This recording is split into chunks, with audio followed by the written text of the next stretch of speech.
कर्पूरगौरं करुणावतारं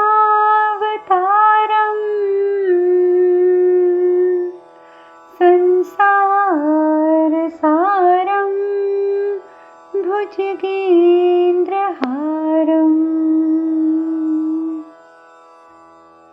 सदा वसन्तं हृदयारविन्दे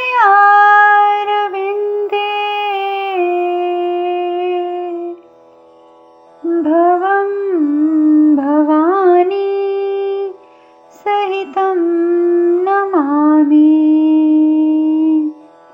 भवं भवानी सहितं नमामि। भवं भवानी सहितं नमामि। ओम नमः शिवाय। कथा में हम आगे चलते हैं। कल हम बात कर रहे थे कि किस प्रकार से सती ने परीक्षा ली भगवान श्री राम की और भगवान शिव क्रोधित हो गए। सती उनसे बोलती है शिव से कि मैं मानती हूँ कि मैंने भूल करी है, मैंने वचन का उल्लंघन किया है, मैं ये भी जानती हूँ कि मैंने जो किया है, मेरा जो गलती है वो अक्षम्य है। किंतु महादेव, मैं आपसे एक बात पूछना चाहती हूँ कि भविष्य में होने वाली घटना का दंड आप मुझे वर्तमान में क्यों देंगे? ये उचित नहीं है महादेव। ये घटनाएं अभी घटी नहीं हैं, ये तो भविष्य में होनी है और मैं अपनी गलती को मान रही हूँ। और जब मैं अपनी गलती को मान रही हूँ तो आप मुझे क्षमा कर दीजिए। ये घटनाएं भविष्य में होनी हैं, आप मुझे इसका दंड अभी वर्तमान में नहीं दे सकते। शिव कहते हैं कि एक बात ध्यान रखना सती, कि शिव में और शक्ति में कोई फर्क नहीं है और शिव और शक्ति के लिए भूत भविष्य वर्तमान कोई भेद नहीं रखता। कोई भेद नहीं होता भूत भविष्य वर्तमान में। तुमसे भूल हुई है और तुम्हें दंड भुगतना पड़ेगा। सती कहती है कि मर महादेव, अभी तो मैं पूर्ण रूप से आदिशक्ति भी नहीं बनी, अभी तो मुझे पूर्ण रूप से साक्षात्कार भी नहीं हुआ, मैं अभी भी मनुष्य हूं और मेरी भूल केवल इतनी है कि मनुष्य होने की वजह से मैं जिज्ञासु हूं। और आप सब भी जानते हैं कि मनुष्य का एक ही बहुत बड़ा एक ही रूप है, जिज्ञासा। हर व्यक्ति जिज्ञासु होता है, वो चाहता है मैं ये भी देख लूं, मैं वो भी देख लूं, मैं ये भी समझ लूं, मैं वो भी समझ लूं। जिज्ञासु होना एक प्रकृति है एक मनुष्य की। सती यही कहती है कि महादेव, मैं अभी मनुष्य हूं और मेरी प्रकृति ऐसी है कि मैं जिज्ञासु हूं और मेरी भूल भी यही है। तो शिव कहते हैं कि यही तो सबसे बड़ी भूल है सती, कि तुम मनुष्य हो और मेरा तुमसे विवाह हुआ है। मेरा एक मनुष्य के साथ विवाह संभव नहीं था, लेकिन सबके कहने पर मैंने भी ये विवाह किया, जबकि मैं जानता था कि भी ये सही नहीं होगा। लेकिन अब जब विवाह हो गया है तब भी मैं कहता हूं कि तुम अभी शिव के योग्य नहीं हो। तुम्हारी यही सबसे बड़ी, तुम्हारी मनुष्यता ही तुम्हारी सबसे बड़ी भूल है।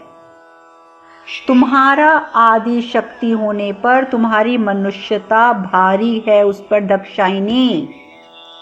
अब यहाँ भगवान शिव ने फिर ताना दे दिया कि तुम दक्षायनी हो, तुम मनुष्य हो और तुम्हारी मनुष्यता तुम्हारी आदि शक्ति के ऊपर भी भारी है। और ये कह के भगवान शिव वहां से चले जाते हैं, क्योंकि भगवान शिव बहुत क्रोधित है। सती रोती रहती हैं। सती कहती है, क्या मैं इसीलिए अपने पिता का घर छोड़ के आई थी? मैं सब कुछ छोड़ के क्या इसीलिए आई थी? रोती रहती हैं, रोती रहती हैं। उधर आपको मैंने बताया था कि ताड़कासुर ने नारद मुनि से 2 पहर के लिए नारद मुनि का वेश जो था वो वरदान में मांगा था। अब नारद मुनि क्या करते हैं कि ताड़कासुर क्या करते हैं कि नारद मुनि का वेश धारण करके सती के सामने आ जाते हैं। अब ताड़कासुर का मकसद क्या है? किसी भी प्रकार से सती को उकसाना, ताकि वो अपने पिता के घर जाएं, ताकि वो शिव से दूर रहें, ताकि शिव और सती का पुत्र ना हो। सो वो नारद मुनि के वेश में सती के समक्ष उपस्थित हो जाते हैं और आते ही नारायण नारायण नारायण नारायण। माता तो बहुत दुखी प्रतीत हो रही हैं और मन में वो सोचते हैं कि जो दुख होता है ना, वो निर्बलता का प्रतीक होता है। एक जो सबल व्यक्ति होगा ना, वो छोटी मोटी बातों से कभी दुखी नहीं होता, कभी विचलित नहीं होता है। वो जिंदगी में आने वाली हर परिस्थिति का सामना खुश होकर कर लेता है और इसीलिए कहा जाता है कि दुख जो है वो निर्बलता का प्रतीक है। और ताड़कासुर भी ये बात जानता है, सो वो मन ही मन में प्रसन्न होता है कि ये दुखी तो है ही, यानी कि इस समय ये बहुत निर्बल हैं, तो इसलिए मुझे अपना तीर चला देना चाहिए। और सीधा बस आते ही मेरा तो आपको प्रणाम है, मेरा माता आपको प्रणाम है, नारायण नारायण। फिर साथ ही एक्टिंग करके, माता दुखी हो, मैं आपका दुख तो बढ़ाना नहीं चाहता था, पर मुझे लगता है कि मैं आपका दुख बढ़ाने के लिए यहां आ गया हूं। तो सती कुछ नहीं बोलती, सती सिर्फ उनका चेहरा देखिए कि आखिर कौन सा दुख बढ़ाने के लिए ये आ गए हैं। और ताड़कासुर का तो मकसद ही है दुख बढ़ाना। सो वो बिना सती माता के कोई प्रश्न किए हुए भी वो आगे जवाब देना शुरू कर देता है कि आप जानती हैं माता कि जो आपके पिता हैं वो तो यज्ञ कर रहे हैं, वो भी आप दोनों के बिना। ना तो वो आपको आमंत्रित कर रहे हैं, ना वो शिव को आमंत्रित कर रहे हैं। तो सती कहती क्या? लेकिन किंतु क्यों? पिताजी ऐसा निर्णय क्यों लेंगे? अब नारायण नारायण करते हुए नारद बने हुए ताड़कासुर को अब ये बात तो समझानी पड़ेगी सती को कि पिता ने ऐसा निर्णय क्यों लिया है, और वो चाहता है कि वो अपने पिता की तरफ आकर्षित हो, ना कि अपने पिता पे क्रोधित हो। सो बड़े प्यार से वो सती माता के सामने बात रखता है, कहता है ऐसा है माता, आपको समझ नहीं आ रहा, लेकिन कारण स्पष्ट है। संभवतः आपके गृहस्थ जीवन के हित के लिए, उसके गृहस्थ जीवन के बारे में सोचते हुए ही प्रजापति ने निर्णय लिया है। देखिए ना माता, दक्ष प्रजापति को ये लगता है कि महादेव ने एक बार तो उनका अपमान कर दिया आशीर्वाद देकर। अब अगर महादेव ने दोबारा आपके पिता का अपमान किया तो आप सहन नहीं कर पाएंगी, और जब आप सहन नहीं कर पाएंगी तो आप दोनों का जो गृहस्थ जीवन है उसमें तनाव आ जाएगा। बस यही सब सोचकर, क्योंकि आपके पिता आपसे बहुत प्रेम करते हैं, यही सब कुछ सोचकर उन्होंने ये कठोर निर्णय लिया है।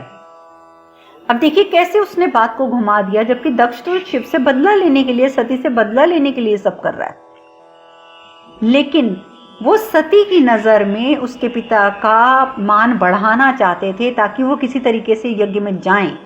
इसलिए ताड़कासुर ने ये सारा खेल रचा। तो कहता है ताड़कासुर आगे कहता है कि परंतु देवी, मेरी राय तो ये है कि आपको वहां जाना चाहिए। देखिए शिव जाए ना जाए वो उनकी इच्छा है, पर आपको जाना चाहिए, क्योंकि आप जानती हैं कि आप जाएंगी तो आपके पिता को कितना हर्ष होगा।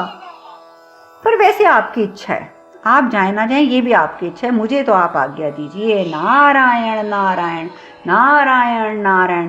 और ये कहते हुए बड़े मजे से जो ताड़कासुर था, जो नारद के रूप में आया था, वो वहां से प्रस्थान कर लेता है। उधर विजया, क्योंकि प्रसूति को उसने बातों में उठा लिया था और प्रसूति ने भी कह दिया हाँ हाँ विजया जाओ जाओ, तुम सती को मनाओ कि वो यज्ञ में आ जाए। विजया शमशान तक पहुंच जाती है। जैसे ही शमशान में पहुंचती है तो एकदम आवाज आती है, ठहरो, सांसारिक प्राणियों को इसके आगे जाने का अनुभव नहीं है, अनुमति नहीं है, वहां जाना निषिद्ध है। तो विजया कहती है आवाज नीची रखो, तुम जो भी हो आवाज नीची रखो, मैं कोई साधारण नारी नहीं हूं, दक्ष प्रजापति की कन्या विजया हूं और अपनी बहन सती से मिलने आई हूं। तो उसी समय नंदी सामने आ जाता है। नंदी आके बोलता है नहीं नहीं नहीं नहीं नहीं, नहीं क्रोधित मत होइए देवी, क्रोधित मत होइए, मैंने आपको पहचान लिया, पर आप इन पर क्रोधित मत होइए, जो प्रेत गण हैं ये तो अपना कर्तव्य निभा रहे हैं। इनका कर्तव्य है कि सांसारिक प्राणियों को इस सीमा के आगे जाने का अनुमति नहीं देनी है। और ये तो भगवान शिव की आज्ञा का पालन कर रहे हैं, इसलिए आप इन पर मत क्रोधित होइए, क्योंकि भगवान शिव की आज्ञा के बिना इस सीमा को कोई नहीं लांघ सकता, कोई इसके आगे नहीं जा सकता। तो आप यहीं पे प्रतीक्षा कीजिए, क्योंकि देखिए आपका शरीर भी 5 तत्वों से बना है और 5 तत्वों के शरीर को लेकर कोई भी कैलाश पर नहीं जा सकता। तो आप यहीं रुकिए, अगर भगवान शिव आज्ञा दे देंगे तब मैं आपको ले जाऊंगा, आप यहाँ इंतज़ार कीजिए। और वो वहाँ पर विजया को इंतज़ार करने के लिए कह के तो कैलाश में जाते हैं। अब नंदी कैलाश में जाके क्या देखते हैं, भगवान शिव तो ध्यान में बैठे हुए हैं। नंदी वहीं से आवाज़ लगाते हैं, माता माता माता, आपकी बहन आपसे मिलने आई है। तो सती बड़ी खुश हो जाती है, एकदम खड़ी हो जाती है, कहाँ है कहाँ है। तो नंदी कहते हैं कि शमशान में, यानी कि उस पार खड़ी हैं वो। तो सती कहती है, तो तुम यहाँ क्यों नहीं लेके आई नंदी। तो नंदी कहते हैं, क्षमा करें माता, मैं यहाँ नहीं ला सकता, क्योंकि आप जानते हैं कि कोई भी प्राणी महादेव की आज्ञा के बिना यहाँ नहीं आ सकता। परंतु महादेव तो ध्यान मग्न है, अब आज्ञा कौन देगा, हमें आज्ञा कैसे मिलेगी। तो सती कहती है, इसकी कोई आवश्यकता नहीं है, इसकी कोई आवश्यकता नहीं है, मैं स्वयं मिलने चली जाती हूँ, मैं वहाँ स्वयं जाऊंगी शमशान में और अपनी बहन से मिल लूंगी, हमें आज्ञा की जरूरत नहीं है। और सती भागती हुई शमशान तक पहुँचती है। तो विजया जैसे ही देखती है सती को, गले से लगा लेती है, कैसे हो सती, कैसी हो तुम, सुखी तो हो ना। सती कहती है, मैं ठीक हूँ, मैं सुखी हूँ। तो कहती है, पर तुम्हारी आंखों में तो आंसू हैं। कहती है, वो तो दीदी आपको देखा तो मुझे परिवार की याद आ गई, इसलिए मैं सुखी, मेरी आंखों में आंसू आ गए, वरना मैं बहुत सुखी हूँ। विजया कहती है, हैरानगी की बात है कि तुम ऐसे भयानक वातावरण में भी सुखी हो। जगह जगह उसको चिताएं जलती हुई नजर आ रही हैं, क्योंकि शमशान में जो खड़े हैं। वो कहते हैं कि मुझे तो तेरी बहुत याद आती है, बल्कि हम सबको तेरी बहुत याद आती है। तो सती कहती है, क्या पिताजी को भी मेरी याद आती है। तो विजया कहती है, हाँ क्यों नहीं, पिताजी को तो सबसे अधिक तेरी याद आती है। तो सती कहती है कि अगर पिताजी को मेरी इतनी याद आती है तो फिर उन्होंने मुझे यज्ञ में क्यों नहीं बुलाया। विजया हैरान, कहती है, तुझे यज्ञ के बारे में किसने बताया। तो सती कहती है, यहाँ पे नारद मुनि आए थे, देवर्षि आए थे, उन्होंने मुझे बताया है। तो विजया बोलती है, अच्छा तो क्या सोचा है तूने, तू आएगी ना सती। पिताजी तुझे बहुत याद करते हैं, पर बस वो विवश हैं शिव की खातिर, क्योंकि शिव के साथ जो उनकी बात नहीं जम पाती, उनके विचार नहीं मिल पाते, इस वजह से वो बेचारे विवश हो गए हैं, अन्यथा वो तुझे बहुत याद करते हैं। तू एक काम करना सती, तू अकेले ही आ जा, शिव नहीं आते तो ना आए, तू अकेले ही आ जा, पिताजी बहुत प्रसन्न होंगे। सती कहती है, पता नहीं महादेव मुझे आज्ञा देंगे या नहीं देंगे। तो विजया तो आई भड़काने के लिए, कहती कमाल है, महादेव तेरे पति हैं, ये बात सत्य है, पर माता पिता के घर जाने के लिए आज्ञा की क्या आवश्यकता। आज्ञा की कोई आवश्यकता नहीं, आज्ञा निवार्य नहीं है। इतना याद रखना सती, पति तो बाद में आता है जिंदगी में, माता पिता से तो जीवन की शुरुआत होती है। इसलिए तू ये बात को दिमाग में रख और बता, तू आएगी ना, तुझे आना चाहिए, अनुमति मिले या ना मिले तुझे आना चाहिए। तो सती कहती है, वो तो आपकी बात तो ठीक है, मैं कोशिश करूंगी दीदी आने की। तो वो कहती है कि नहीं, ये बात तो गलत कर रही है, तुझे आना चाहिए, तू सांत्वना दे रही है। किसको सांत्वना दे रही है, मुझे, कि मैं आऊंगी। तो कहती नहीं नहीं दीदी मैं आऊंगी। तो विजया कहती है, ये मुझे लग रहा है कि तू सांत्वना खुद को दे रही है। तो एकदम सती चिल्ला के बोलती, नहीं दीदी मैं आऊंगी। अब जब इस तरीके से सती बोलती है तो विजया कहती है कि सती तू खुश नहीं है ना, तेरी आंखों से क्यों आंसू बह रहे हैं। उधर शिव ये सब कुछ देख रहे हैं, ध्यान में बैठे हुए भी उनकी सदा एक दृष्टि तो अपनी धर्मपत्नी की ओर रहती है। तो शिव ये सब देख रहे हैं और अंदर अंदर परेशान हो रहे हैं कि विजया क्यों सती के साथ ऐसे कर रही है। अब विजया बहुत उल्टी सीधी बातें करती है सती ताकि भड़क जाए। सती कहती है, नहीं दीदी, मेरे शिव कभी मुझे अपने दबाव में नहीं रखना चाहते। ये सत्य है कि शिव को समझने के लिए मुझे बहुत अपने आप को भी तैयार करना है, उन्हें समझ पाना अभी मेरे लिए लगभग असंभव है, किंतु दीदी मैं इतना अवश्य जानती हूँ कि वो मुझसे अत्यंत प्रेम करते हैं, और आज तक मुझे ऐसी अनुभूति कभी नहीं हुई कि शिव मेरे इस बारे में कुछ गलत सोच रहे हैं या वो मुझे अपने नीचे दबा कर रखना चाहते हैं। पर दीदी ये मेरी अपनी इच्छा है कि मैं उनकी अनुमति लेकर यज्ञ में पधारूं। तो विजया कहती है, पर सती ये तो तुम भी जानती हो कि वो तुम्हें अनुमति नहीं देंगे, यानी कि तुम नहीं आओगी। सती कहती है, मैं आऊंगी आऊंगी आऊंगी, अवश्य आऊंगी, और ये कह के रोने लग जाती है। फिर विजया कहती है, सती तुम सुखी नहीं हो, तुम्हारे आंसू बता रहे हैं कि तुम सुखी नहीं हो। तुम मुझसे कहती क्यों नहीं हो कि तुम्हारा दुख क्या है? तुम दुखी हो ये मैं समझ रही हूं, पर तुम मुझसे कहती क्यों नहीं हो? क्या मैं यहाँ से विचलित होकर चली जाऊं, तुम्हें अच्छा लगेगा?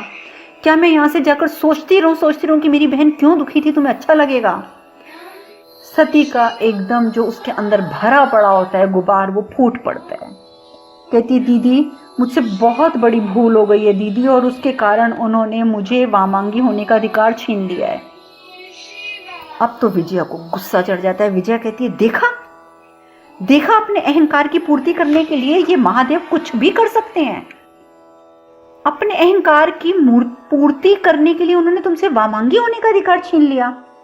सती कहती, नहीं दीदी नहीं, ऐसी बात नहीं है दीदी, भूल तो मेरी थी, मैंने ही अपने वचनों का पालन नहीं किया, और मैंने ही अपनी हरकतों से उन्हें ये करने के लिए विवश किया।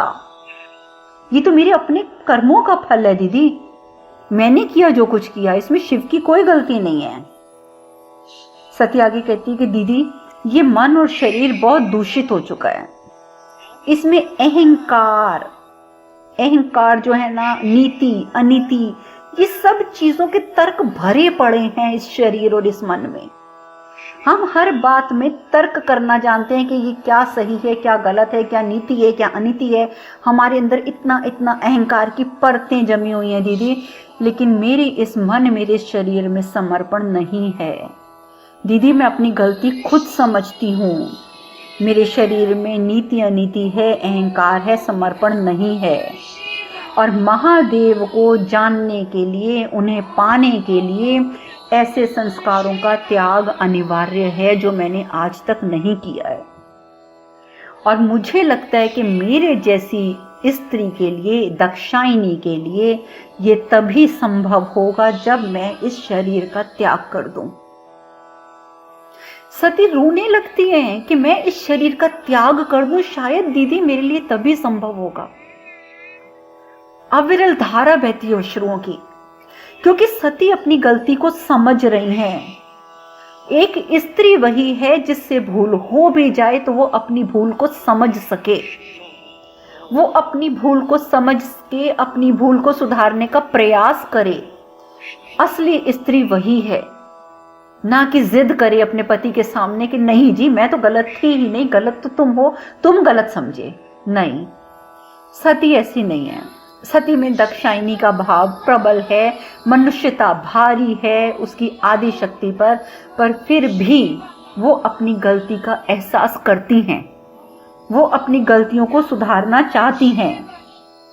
और इस तरीके की बातें सुनकर पहली बार उस कठोर हृदया विजया के मन में विचार उठता है। वो डर जाती है, कहती है, अपने मन ही मन में सोचती है कि ये कैसी अनुभूति हो रही है मुझे कैसी अनुभूति हो रही है? क्यों सती की बातों को सुनकर मेरा हृदय कांप रहा है? क्यों मुझे किसी अनहोनी के होने का अंदेशा हो रहा है? उससे वहां खड़े नहीं हुआ जाता। कहती है, सती मुझे चलना चाहिए, मैं अब और नहीं यहां खड़े हो सकती, मुझे चलना चाहिए। और कहते हुए विजया वहां से चली जाती है। और देखिए, जैसे ही वो महल में पहुंचती है, महल में अकेले जब वो जा रही होती है, रात का समय होता है, सब सोए होते हैं। जब विजया वहां पहुंचती है, वो महल में अपने कक्ष की ओर जा रही होती है, तो वहां देखती है जहां भगवान विष्णु की बहुत बड़ी प्रतिमा है उनके महल में, वहां पर ऋषि भृगु बैठे हैं अकेले। और ऋषि भृगु वहां बैठकर भगवान विष्णु से बातें कर रहे हैं। और वो कहते हैं, वो सुनती है जो बातें विजया, वो क्या सुनती है कि भृगु ऋषि कह रहे हैं कि नहीं, ऐसा नहीं हो सकता नारायण, ऐसा नहीं हो सकता। सारे ग्रह, सारे नक्षत्र यही संकेत दे रहे हैं कि सती का इस यज्ञ में आना तय है। और सती का यहाँ आना, इसका अर्थ है कि सती के साथ साथ दक्ष प्रजापति का विनाश। दक्ष प्रजापति का विनाश भी निश्चित है। महादेव के बिना यज्ञ की पूर्ति असंभव है और इस अनर्थ को नारायण आपको ही रोकना पड़ेगा, आपको ही रोकना पड़ेगा प्रभु, अन्यथा इस विनाश से उबरने के लिए संसार को न जाने कितने कल्प लग जाएंगे। और प्रभु मैं इसकी कल्पना भी नहीं कर सकता, कल्पना भी नहीं। और विजया ये सब बातें खड़े होकर सुन रही है। अब विजया के ऊपर ये बातें सुनने के बाद क्या असर होता है, ये चर्चा अब हम करेंगे कल। आज हम कथा में यहीं विश्राम लेते हैं। हरे कृष्ण कृष्ण कृष्ण हरे हरे, हरे राम राम राम हरे हरे। आप सब खुश रहें, सुखी रहें, स्वस्थ रहें। ओम नमः शिवाय, ओम नमः शिवाय, ओम नमः शिवाय।